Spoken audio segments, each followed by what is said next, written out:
Hello বন্ধুরা, mini ব্লগে তোমাদের সকলকে স্বাগত। আজ অনেক অনেক গাঁদা ফুলের চারা নিয়েছি। তো সেই চারাগুলো দেখো আমি একটা একটা করে সব লাগিয়ে দিচ্ছি। অলরেডি অনেকগুলো লাগিয়ে ফেলেছি।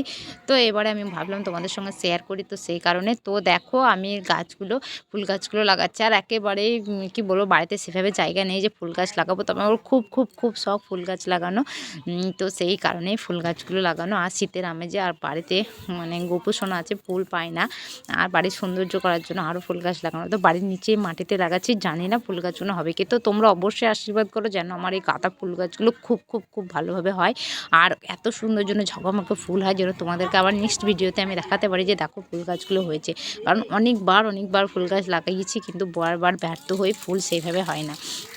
এবার আমি খুব যত্ন সহকারে ফুল গাছগুলো লাগাচ্ছি আর তোমাদের সঙ্গে সেই ভিডিও শেয়ার করছি। আমি জানি না এবারও আমি ব্যর্থ হব না সফল হব, তো কোনোভাবেই ফুল গাছগুলোকে আমি টিকিয়ে রাখতে পারি না। তো এটা হচ্ছে কাশি গাঁদা, আর বাকিগুলো সব হলুদ গাঁদা। তো চারিদিকে দেখো আমি সব সুন্দর করে লাইন করে লাগিয়ে দিয়েছি, জায়গার অভাবে খুব কাছাকাছি লাগিয়েছি।